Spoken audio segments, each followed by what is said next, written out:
ठीक है। तो आज के क्लास में हम लोग पढ़ेंगे डिजाइन ऑफ स्टील स्ट्रक्चर। और डिजाइन ऑफ स्टील स्ट्रक्चर का एक लेक्चर लास्ट लेक्चर हम लोग लास्ट टाइम लिए थे, तो उसमें केवल बेसिक चीज़ें पढ़े थे। अब बेसिक चीज़ें जैसे advantage and disadvantage of steel structure as compare to other material. तो अगर हम लोग बिल्डिंग मटेरियल की बात करें, कौन कौन सी ऐसी मटेरियल हैं जो स्ट्रक्चर सिविल स्ट्रक्चर्स में हम लोग बनाने के लिए यूज करते हैं। तो जैसे मैसनरी ब्रिक से जो हम लोग स्ट्रक्चर बनाते हैं, तो मैसनरी स्ट्रक्चर हम लोग एक तो यूज करते हैं, दूसरा टिम्बर का भी हम लोग यूज करते हैं। इसके बाद कंक्रीट हो गया, पहले कंक्रीट, और जैसे कंक्रीट से जो हम लोग स्ट्रक्चर बनाते थे और उसमें स्टील अगर यूज नहीं करते थे, केवल एज ए प्लेन बार की तरह यूज करते थे, तो उसको हम लोग बोलते थे पीसीसी। और अब मॉडर्न हम लोग जो कंक्रीट का स्ट्रक्चर बनाते हैं आरसीसी। और लास्ट अभी जो हम लोग पढ़ रहे हैं इस सब्जेक्ट के थ्रू, वो आपका स्टील स्ट्रक्चर। तो ये सब मटेरियल हैं जिससे हम लोग कोई भी मल्टी स्टोरी बिल्डिंग है या कोई डिजाइनिंग या कंस्ट्रक्शन करना है, तो ये मटेरियल हम लोग यूज करते हैं बिल्डिंग बनाने के लिए। तो लास्ट वाले क्लास में हम लोग देखे थे कि स्टील का जो स्ट्रक्चर हम लोग बना रहे हैं या पढ़ने जा रहे हैं, वह इतना इम्पोर्टेंट क्यों है दूसरे मटेरियल के कंपेयर में। तो उसी के रेस्पेक्ट में हम लोग एडवांटेज पढ़े थे और क्या क्या इसके डिसएडवांटेज ये पढ़े थे। आज हम लोग बेसिक चीज़ें पढ़ने प्रयास करेंगे कि स्टील का जो स्ट्रक्चर है या जो स्टील मेंबर बनेगा, उसमें कौन कौन से मिनरल्स या इंग्रेडिएंट या कंपोनेंट होंगे और कितने परसेंट में होते हैं, उनके वेरिएशन से क्या क्या होता है, उनकी प्रॉपर्टीज क्या होगी, फिजिकल प्रॉपर्टी क्या होगी, केमिकल प्रॉपर्टी क्या होगी, और स्ट्रेस स्ट्रेन कर्व क्या होगा अगर हम लोग लोडिंग कर रहे हैं तो वो किस तरह से उसके अंदर डिफॉर्मेशन होगा, ये सब कवर करने का प्रयास करेंगे। तो अगर हम लोग इंडिया की बात की जाए तो स्टील जो कंजप्शन है पूरे स्टील का वर्ल्ड वाइड, तो उसके कंपेयर में इंडिया में बहुत ही कम क्वांटिटी में हम लोग स्टील यूज करते हैं। लगभग 2% केवल स्टील यूज करते हैं as compare to world per capita के हिसाब से। और यहाँ पे हम लोग जब भी स्टील स्ट्रक्चर की बात करते हैं, तो जब भी लोडिंग कंडीशन, लोडिंग किसी स्ट्रक्चर के ऊपर अगर कम्प्लेक्स लोडिंग है, यानी बहुत सारे लोडिंग एक तरह से एक साथ एक्ट कर रहे हैं, जहाँ पे कम्प्लेक्सिटी हो, वहाँ पे हम लोग प्रीफर करते हैं कि स्टील का स्ट्रक्चर बनाएं। दूसरा इम्पोर्टेंट ये है कि जो इंडिया में स्टील हम लोग यूज करते हैं, तो टाइप्स ऑफ स्टील की अगर बात करें तो एक टाइप होता है स्टील का स्टेनलेस स्टील। तो इंडिया में अगर कोई स्टील सबसे ज़्यादा हम लोग यूज करते हैं तो वो होता है स्टेनलेस स्टील। तो फर्स्ट पॉइंट याद रखेंगे, अगर आपका लोडिंग कंडीशन, आपका लोड कंडीशन अगर आपका कॉम्प्लेक्स है, कॉम्प्लेक्स लोडिंग कह सकते हैं, कॉम्प्लेक्स लोडिंग है, तो वहां पे हम लोग जो स्ट्रक्चर बनाते हैं वो आपका स्टील स्ट्रक्चर होता है।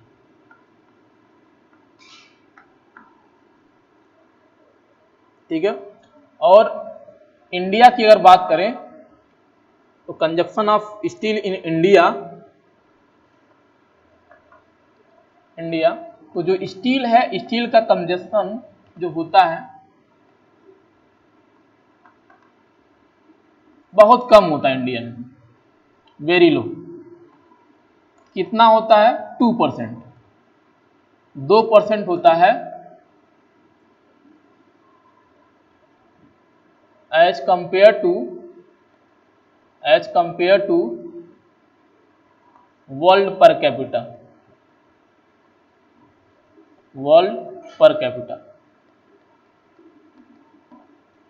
यानी पूरे वर्ल्ड में एक ईयर की अगर बात करें जितना स्टील यूज होगा, उसका 2%, मात्र 2% इंडिया में यूज होता है। और अगर इंडिया में स्टील यूज हो रहा 2%, तो उसमें सबसे ज्यादा अगर कोई स्टील है तो उसको हम बोलते हैं स्टेनलेस स्टील।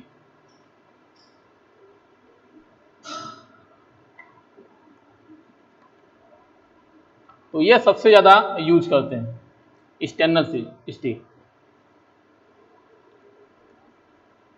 तो यूज मोर। तो स्टेनलेस स्टील में एडवांटेज क्या होता है कि यह कोरोजन रेजिस्टेंस होता है, इसमें जंग नहीं लगता है, रस्टिंग नहीं होता है, तो यह कोरोजन रेजिस्टेंस होता है। और कोरोजन रेजिस्टेंस बनाने के लिए इसमें क्रोमियम और निकिल एक्स्ट्रा इसमें मिक्स करते हैं। जो नॉर्मल कॉन्फ़िगरेशन होता है स्टील का, उसमें क्या करते हैं, उसके कंपेयर में इसमें क्रोमियम और निकिल एक्स्ट्रा ऐड करते हैं, जिससे इसमें कोरोजन रेजिस्टेंस जो प्रॉपर्टी वो बढ़ जाती है, और उस स्टील को हम बोलते हैं स्टेनलेस स्टील।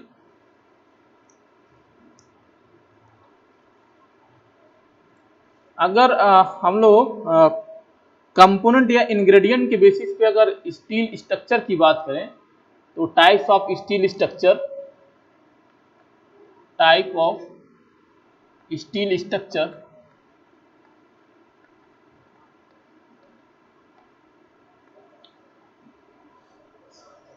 तो हम लोग पढ़ेंगे कि केमिकल जो प्रॉपर्टी होता है स्टील का, तो स्टील जो होता है आपका उस बहुत सारे एलॉय का एक तरीका से एलॉय होता है, और उसमें जो सबसे ज़्यादा इन्फ्लुएंस होता है प्रॉपर्टी वह कार्बन से होता है। तो कार्बन के बेसिस पे स्टील का अलग अलग क्लासिफिकेशन किया गया है, तो उसी की बेसिस पे हम लोग स्टील अगर मार्केट से हम लोग अगर ला रहे हैं स्ट्रक्चर बनाने के लिए, तो उस किसी एक टाइप का हम लोग स्टील हम लोग प्रीफर करते हैं। तो कार्बन के बेसिस पे कितने टाइप के हम लोग स्टील स्ट्रक्चर यूज करते हैं, तो फर्स्ट है आपका कार्बन स्टील, कार्बन स्टील। तो फर्स्ट टाइप होता है आपका carbon steel. Second high strength, high strength carbon steel.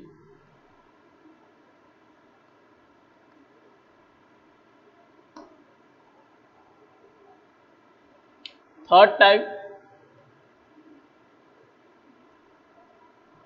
Third, तो थर्ड में आपका एक याद रखेंगे नाम, मीडियम कार्बन होता है।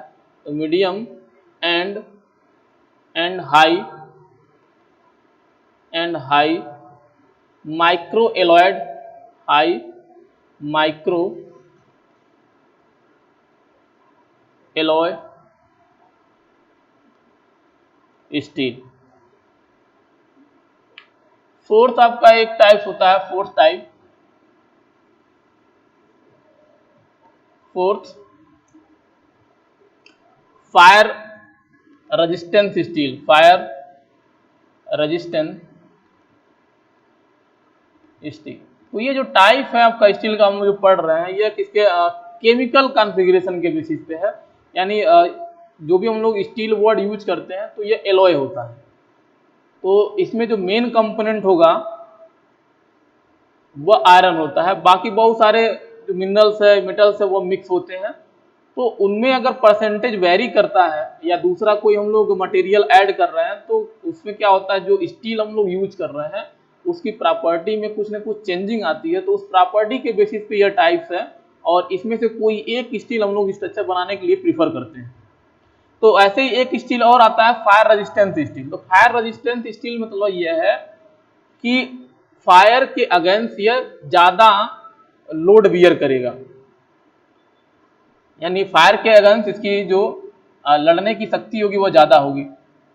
तो फायर रेजिस्टेंस स्टील में टीएमटी बार, जो हम लोग टीएमटी बार जानते हैं, वह यूज करते हैं। तो टीएमटी स्टील या बार स्टील कह सकते हैं, तो टीएमटी स्टील यूज करते हैं। नेक्स्ट टाइप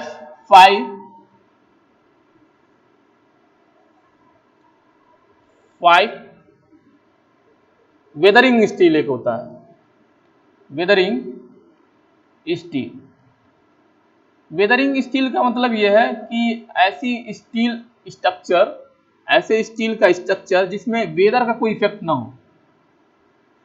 और हम लोग पढ़े थे डिसएडवांटेज ऑफ स्टील स्ट्रक्चर में, डिसएडवांटेज ऑफ स्टील स्ट्रक्चर में पढ़े थे कि जो डिसएडवांटेज होता है उसमें एक डिसएडवांटेज ये होता है कि रस्टिंग या कोरोजन ऑफ स्टील। यानी सबसे बड़ी समस्या अगर स्टील स्ट्रक्चर की है कोई, तो वह है कोरोजन। तो अगर कोई स्टील हम लोग इस तरह से बना रहे हैं जिसपे रस्टिंग नहीं हो रहा है, कोरोजन नहीं हो रहा है, तो उससे हम लोग बोलते हैं वेदरिंग स्टील। और वेदरिंग स्टील के लिए जो हम लोग स्टील यूज करते हैं उसको हम लोग बोलते हैं CRS स्टील, यानी कोरोजन रेजिस्टेंस स्टील। तो ये टाइप्स हैं, ये किसके बेसिस पे है, जो इंग्रेडिएंट या एलॉय मिनरल्स होते हैं, मटेरियल्स होते हैं किसी स्टील के अंदर, हाँ, उसके चेंजिंग होने से और कोई नया जो स्टील बनता है तो वो कौन कौन से कैटेगरी बन सकते हैं, वह उसका टाइप्स है। तो ये एक तरीका से केमिकल कॉन्फ़िगरेशन के बेसिस पे टाइप्स होता है स्टील स्ट्रक्चर का। तो इसमें से कोई एक हम लोग मार्केट में यूज करते हैं। अगर और डीप में हम लोग बात करें स्टील का, तो अगर हम लोग जनरली एक वर्ड यूज कर रहे हैं स्टील, तो यह आपका एक तरीका से एलॉय होता है। जो हम लोग स्टील वर्ड यूज कर रहे हैं स्टील, तो मेन कंपोनेंट या मेन इंग्रेडिएंट जो होता है स्टील का मेन कंपोनेंट की अगर बात करें हम लोग, मेन कंपोनेंट तो वह होता है आयरन होगा। बाकी जो इसके इंग्रेडिएंट होंगे कुछ भी हो सकते हैं, हो सकता है कार्बन है, हो सकता है मैग्नीशियम हो सकता है आपका फास्फोरस है, सल्फर हो सकता है, सिलिकॉन हो सकता है, कॉपर हो सकता है। तो बाकी सारे कंपोनेंट, बाकी बहुत सारे मिनरल्स ये आपस में मिक्स होते हैं तो ये फाइनली स्टील बनता है। लेकिन जो मेन कंपोनेंट होगा वो आपका आयरन होगा। जो मेन कंपोनेंट होगा आपका आयरन होगा।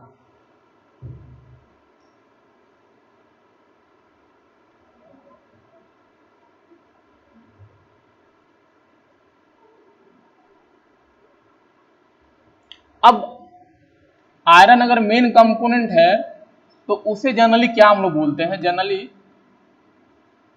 ये जो आयरन है वह होगा पिग आयरन, यानी जो ओर होता है अयस्क जिससे आयरन मिलता है।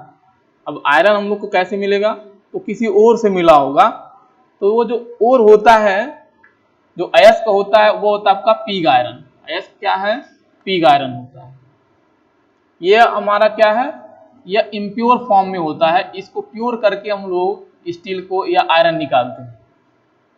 तो यह ओर है एक तरीका से। पिग आयरन क्या है, ओर है, कच्चा लोहा जिसे हम लोग बोलते हैं, जिसे हम लोग कच्चा लोहा बोलते हैं। तो इसमें कार्बन का जो कार्बन के कंपोनेंट होंगे या कार्बन के परसेंटेज जो होगा वो ज्यादा होगा, और इसी से हम लोग आयरन निकालते हैं और बाद में स्टील बनाते हैं। तो इसी का हम लोग क्या करते हैं, डिस्टिलेशन करते हैं। पार्शियल डिस्टिलेशन हम लोग पढ़े हैं, तो पार्शियल डिस्टिलेशन या प्यूरिफिकेशन करेंगे इसी को, भंजक आसवन है ना, पार्शियल डिस्टिलेशन।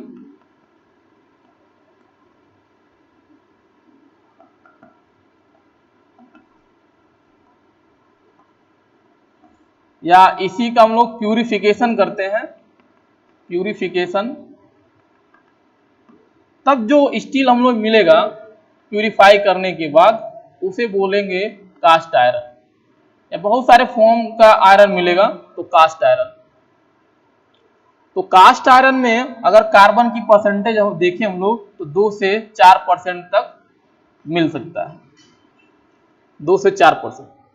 तो सबसे इंपॉर्टेंट अगर कोई केमिकल प्रॉपर्टी एग्जाम में या कंपटीशन के एग्जाम में पूछेगा किसी भी स्टील के रेस्पेक्ट में, तो वह पूछता है कार्बन का परसेंटेज, कि इस आयरन में या इस स्टील में कार्बन का कितना परसेंटेज पाया जाता है। इसलिए परसेंटेज याद रखना बहुत जरूरी है।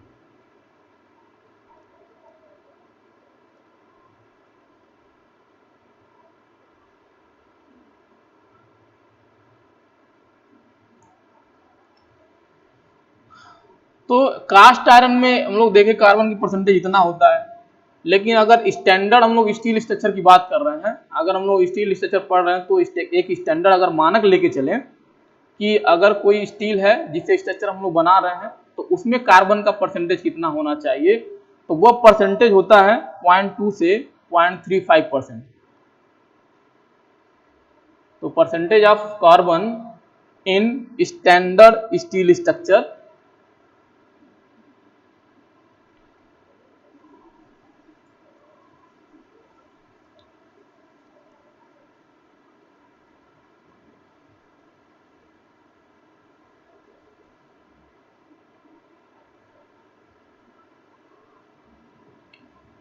तो 0.2 से कितना होगा, 0.35% तक होना चाहिए।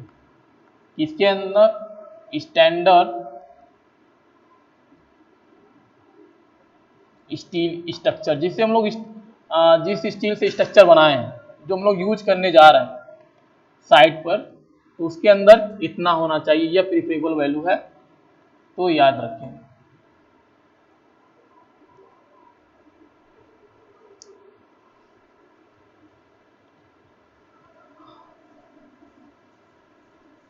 तो जैसे हम लोग आरसीसी में भी आर मतलब होता है रेनफोर्समेंट, यानी स्टील बार होता है।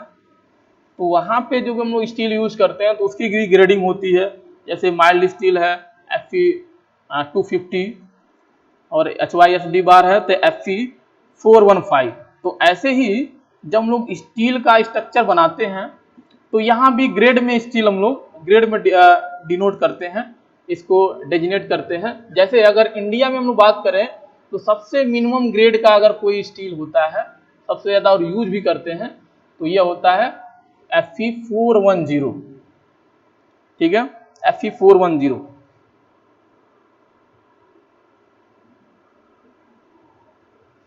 तो FE 410 यह जो स्टील है आपका,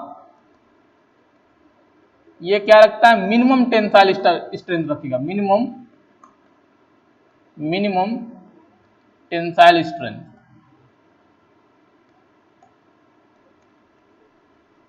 तो अगर स्टील स्ट्रक्चर के केस में अगर कोई पूछा जाए कि सबसे मिनिमम टेंसाइल स्ट्रेंथ किस ग्रेड के स्टील का होता है, तो याद रखेंगे FE 410। तो स्टील के केस में क्या होगा, अगर स्टील स्ट्रक्चर हम लोग पढ़ रहे हैं तो Fe यानी ये आपका आयरन होगा, Fe यानी आयरन। और यह ग्रेड क्या बताता है, ये आपको बताता है ultimate strength, ultimate strength, stress या स्ट्रेंथ। तो यह स्ट्रेस या स्ट्रेंथ क्या होगा, तो स्ट्रेस एट फेलियर, यानी फेलियर पे जो स्ट्रेस होता है उसे हम लोग क्या बोलते हैं, अल्टीमेट स्ट्रेस। तो स्ट्रेस एट फेलियर यानी मैक्सिमम जो वैल्यू होता है जिसके बाद अगर स्ट्रक्चर फेल हो रहा है, तो इस स्ट्रेंथ को हम लोग बोलते हैं अल्टीमेट स्ट्रेंथ। तो ऐसे ही हम लोग जैसे ग्रेडिंग यहाँ पे स्टील स्ट्रक्चर के केस में करते हैं, ऐसे ही आरसीसी में करते हैं। तो आरसीसी की अगर हम लोग बात करें, आरसीसी का, तो आर यानी रेनफोर्समेंट और सी सीमेंट और ये कंक्रीट। तो पहले हम लोग पीसीसी के स्ट्रक्चर बनाते थे, वहाँ पे चूंकि टेंसाइल बैलेंस नहीं होता था, सब कंप्रेसिव फोर्स ज़्यादा हो जाता था, तो क्रैक्स होने लगते थे। तो उस क्रैक को फिर धीरे धीरे रिमूव करने के लिए हम लोग ऐसे मटेरियल की खोज करने लगे जो टेंसाइल क्रिएट करे, जो जनरेट करे। यानी आप अगर लोडिंग ऊपर से हो रहा है किसी स्ट्रक्चर के ऊपर, तो जो टेंशन क्रिएट हो रहा है वो बैलेंस हो सके। तो बहुत सारे मटेरियल हम लोग लेके स्टडी किए, उसमें आपका आयरन भी था, एल्युमिनियम, प्लेटिनम और वुड। तो सबसे जो फिट पाया गया रेनफोर्समेंट के लिए या टेंशन को बैलेंस करने के लिए, वो आपका स्टील था। तो इसीलिए हम लोग स्टील यूज करते हैं आरसीसी के अंदर। तो इसके पीछे रीजन ये भी था कि जो थर्मल एक्सपेंशन कोफिशिएंट है स्टील और कंक्रीट का लगभग इक्वल होता है। इसका एडवांटेज ये है कि अगर इन दोनों के कॉम्बिनेशन से कोई स्ट्रक्चर आप बनाए हैं, तो अगर टेम्परेचर के अंडर में चाहे कॉन्ट्रैक्शन हो रहा हो चाहे एक्सपेंशन हो रहा हो, तो एक समान रेट से होगा। अगर इनके थर्मल एक्सपेंशन कोफिशिएंट में डिफरेंस होगा, तो दोनों की जो एक्सपेंस होने की रेट होगी वो अलग अलग होगी, और अलग अलग होने के कारण क्या होगा, क्रैक्स जनरेट होते हैं। इसलिए भी हम लोग आरसीसी में जो आर यानी रेनफोर्समेंट या टेंसाइल बार के लिए यूज करते हैं वो स्टील यूज करते हैं। तो इसके पीछे ये भी रीजन था। तो इसमें हम लोग देखेंगे आरसीसी में कौन कौन से ऐसे स्टील हम लोग पढ़ते हैं। तो ब्यूरो ऑफ इंडियन स्टैंडर्ड, इसके बेसिस पे जो आरसीसी में लोग स्टील यूज करने वाले हैं यानी रेनफोर्समेंट जिसको हम लोग बोल रहे हैं, तो फर्स्ट होता है आपका माइल्ड स्टील। तो माइल्ड स्टील को हम लोग डेजिनेट कैसे करेंगे, इसको डेजिनेट करते हैं FE 250। तो Fe मीन्स होता है आपका वही आयरन होगा, और ये जो डिजिट लिखा रहता है ये आपका होता है कैरेक्टरिस्टिक स्ट्रेंथ।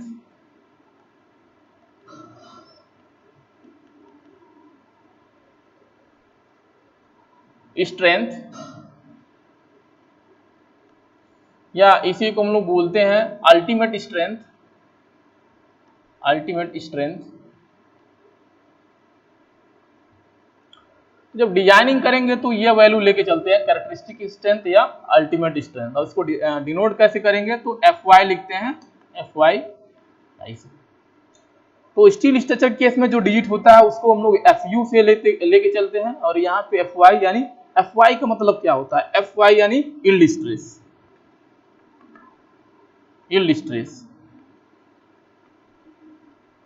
और यील्ड स्ट्रेस का मतलब क्या है, यील्ड स्ट्रेस का मतलब क्या होगा कि 0.2% किसी भी स्टील स्ट्रक्चर के लिए 0.2% of proof stress, 0.2% of proof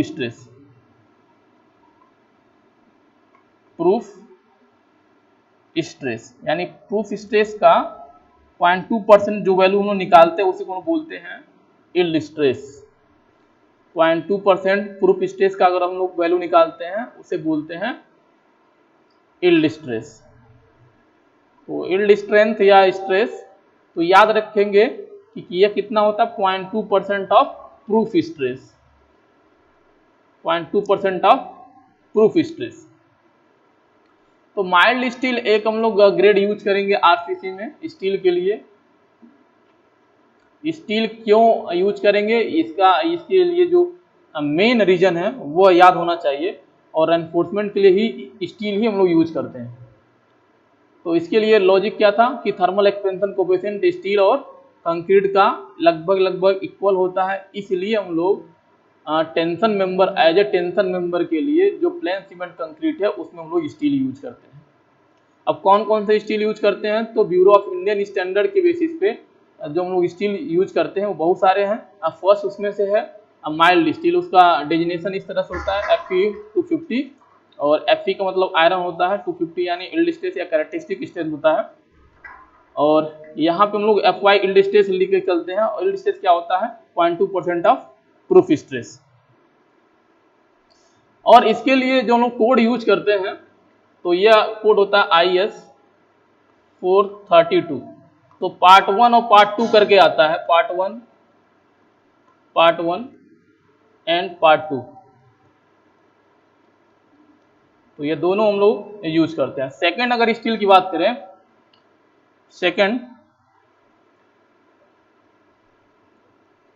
medium tensile steel, second steel medium tensile steel, designation क्या होता है, सेकंड मीडियम टेंसाइल स्टील। तो इसके लिए डेजिनेशन यूज करते हैं Fe350। तो बाकी डेजिनेशन सेम है, Fe यानी आपका आयरन होगा, आयरन को डिनोट करता है, और 350 कैरेक्टरिस्टिक स्ट्रेंथ Fy से डिनोट करेंगे। इसके लिए जो हम लोग IS कोड यूज करते हैं ये भी आपका 432 ही यूज करेंगे। तो 432 में दोनों की डिटेलिंग मिल जाएगी, माइल्ड स्टील और मीडियम स्टील का। थर्ड जो स्टील हम लोग यूज करते हैं, थर्ड स्टील वो आपका HYSD बार, HYSD बार। तो H यानी हाई, Y मीन्स यील्ड,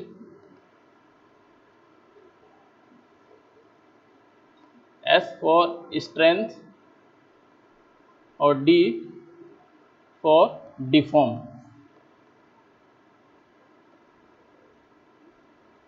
तो बार, इसको टार बार भी बोलते हैं। तो इसके दो ग्रेडिंग आती है, एक तो आता है आपका Fe415 और एक आएगा Fe500। और अगर टॉर फॉर्म में हम लोग डिनोट करें तो इसको ऐसे भी रिप्रेजेंट करते हैं टॉर 40, और इसको रिप्रेजेंट करते हैं टॉर 50। डिफॉर्म वर्ड पहली बार यहाँ यूज करता है। डिफॉर्म यानी अगर इसमें अगर कोई बार, स्टील बार जिसको ट्विस्टिंग में जो बहुत ज़्यादा स्ट्रॉन्ग है बनाया गया, तो उसी को डिफॉर्म बोलते हैं। तो इसमें एक्स्ट्रा क्या किया गया, HYSD बार में जो प्लेन स्टील हम लोग बना रहे थे उसी पे रिब, थोड़ा सा रिब प्रोवाइड कर दिए, बेंड्स लगा दिए, तो वो डिफॉर्म उस ट्विस्टिंग में क्या हो जाता है ज़्यादा स्ट्रॉन्ग हो जाता है, इसलिए हम लोग पहली बार वर्ड यूज करें डिफॉर्म। तो इसमें अगर इसकी स्टील का हम लोग देखें, शेप टेक्सचर देखेंगे तो कुछ इस तरह से बना होता है रिब। तो ये आपका रिब भी बोलते हैं या बेंड्स बोलते हैं, बेंड्स। तो अगर ये रिब बने हैं तो क्या होता है, ट्विस्टिंग में स्ट्रॉन्ग होता है और बॉन्डिंग भी बहुत अच्छी बनती है। तो बॉन्डिंग यानी अगर एक बॉन्डिंग की बात करें तो बाकी जितने स्टील है, जैसे माइल्ड स्टील है, उसके कंपेयर में बॉन्डिंग की अगर बात करें तो 50% से ज़्यादा होता है। और अगर डिफॉर्म बार हम लोग कहीं भी RCC में यूज कर रहे हैं डिफॉर्म बार, तो कम से कम 33 से 40% तक स्टील सेव कर लेते हैं हम लोग। तो HYSD बार बहुत ज़्यादा इंपॉर्टेंट है। तो HYSD बार अगर हम लोग यूज कर रहे हैं कहीं भी स्ट्रक्चर बनाने में, तो एक तो ट्विस्टिंग में स्ट्रॉन्ग होगा, दूसरा क्या होगा कि जो बॉन्डिंग होगी कंक्रीट और स्टील के बीच में 50% ज़्यादा होता है as compare to mild steel. और थर्ड पॉइंट की अगर बात करें तो थर्ड पॉइंट क्या होगा कि स्टील भी कम लगता है। अगर माइल्ड स्टील के कम से कंपेयर करें तो स्टील क्या होगा, कम लगेगा। कितना कम लगेगा, 33 से 40% कम लगता है। इसके लिए जो हम लोग IS कोड यूज करते हैं HYSD बार के लिए, तो 1786 तो 1786 हम लोग कोड यूज करते हैं।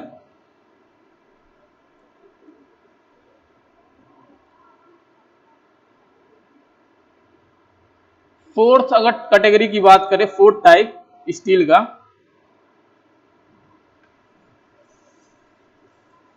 तो हाई स्ट्रेंथ फोर्थ टाइप। तो फोर्थ टाइप क्या होता है, हाई स्ट्रेंथ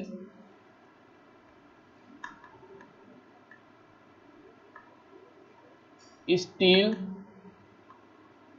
वायर फैब्रिक बार।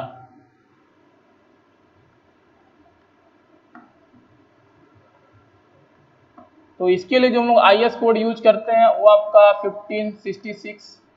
और यह अगर ये आपका स्टील है तो ये मोस्टली इससे बचते हैं कि ये स्लैब में हम लोग यूज ना करें, तो स्लैब में यूज नहीं करते हैं, नॉट यूज फॉर स्लैब। तो अभी हम लोग इस टॉपिक में देख रहे हैं कितने स्टील हम लोग RCC में यूज करते हैं। तो पढ़ने के पीछे रीजन ये है। अब फिफ्थ अगर कैटेगरी की बात करें, फिफ्थ टाइप, तो हम लोग पढ़े हैं TMT बार। तो थर्मो, इसका फुल फॉर्म क्या होगा, थर्मो मैकेनिकली ट्रीटेड बार।